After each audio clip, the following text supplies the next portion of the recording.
Oi, nono ano, todo mundo bem? Espero que sim. Estão se cuidando? Já que estou com saudade da escola? Bom, pessoal, a ideia aqui é a seguinte. Nós estávamos estudando em sala texto narrativo. E a semana que passou, agora, eu postei nas plataformas o mesmo conteúdo falando de texto narrativo.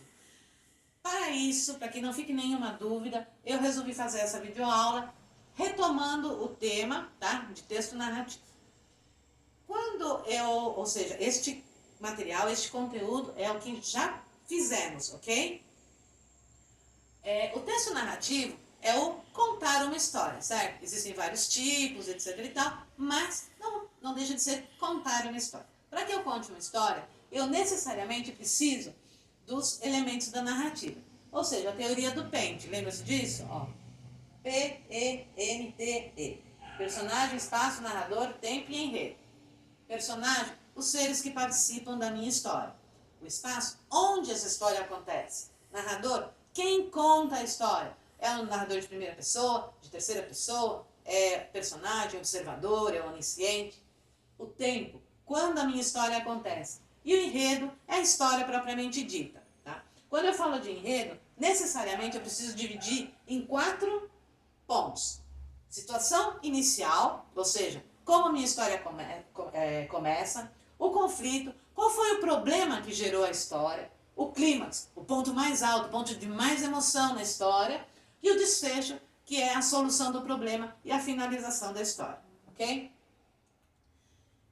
Muitas vezes a gente está escrevendo e nos faltam alguns conectores, né? Alguns conectivos, tá? Para que a gente junte nossas ideias. Hoje nós vamos falar sobre marcadores de sequência temporal, ou seja, que indicam a passagem do tempo, ok? Então, eu estou aqui na minha situação inicial, passa um pouquinho de tempo, conflito. Passa mais um pouquinho, o clima. Passa mais um pouquinho, o desfecho. Como que eu vou unir isso daqui?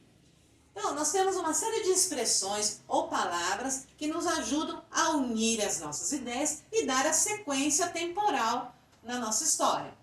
Então, aqui tem alguns, né? Não são só esses, são vários. Tá? Algumas horas antes, na manhã seguinte, enquanto isso, felizes para sempre, 4 semanas se passaram. Essas expressões a gente tem que utilizar para nos ajudar a dar essa continuidade, ok? Aqui nós temos alguns conectivos de introdução. Os que me importam neste momento são esses do que a gente está falando. Ó. Conectivos que indicam sequência e continuidade. Depois, após, logo depois, na sequência, em seguida, e então. Tudo isso unem as nossas ideias e dão a sensação de passagem do tempo, ok?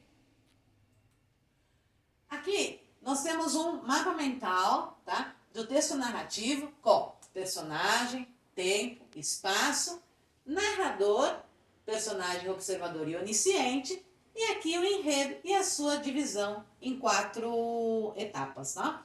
A situação inicial, o conflito, o clímax e o desfecho, beleza? Tá, esse vou pular. Aqui, este texto, ele é... Eu não vou ler agora, é a história da Chapeuzinho Vermelho, bem resumidinha, tá? Mas o que eu quero que vocês observem é os textos em vermelho, tá? Então eu começo aqui, ó. Era uma vez, um belo dia, blá blá blá blá blá. De repente, ao chegar, blá blá blá blá. Foi então e por fim, blá blá blá. Ok? Então eu consegui dividir a minha história em início, meio e fim. E utilizando esses conectores de sequência temporal para ajudar a dar a ideia da passagem do tempo e para conectar as ideias. Beleza? Tá. Até aqui, tudo tranquilo? Tudo que nós fizemos, que eu mandei para vocês, eu vou postar os gabaritos da atividade 1 e 2 no Agenda Edu. E da 3, se eu não me engano de vocês não tem a 3, bom, mas a atividade de produção de texto, qualquer produção de texto que vocês fizerem, eu vou pedir a gentileza de vocês guardarem o original, porque apesar de vocês me mandarem as fotos, às vezes fica um pouco difícil de enxergar, nem sempre dá muito certo. Então, por favor, guardem os originais para futura correção, tá bom? A gente se vê na próxima videoaula e boa sorte para todo mundo.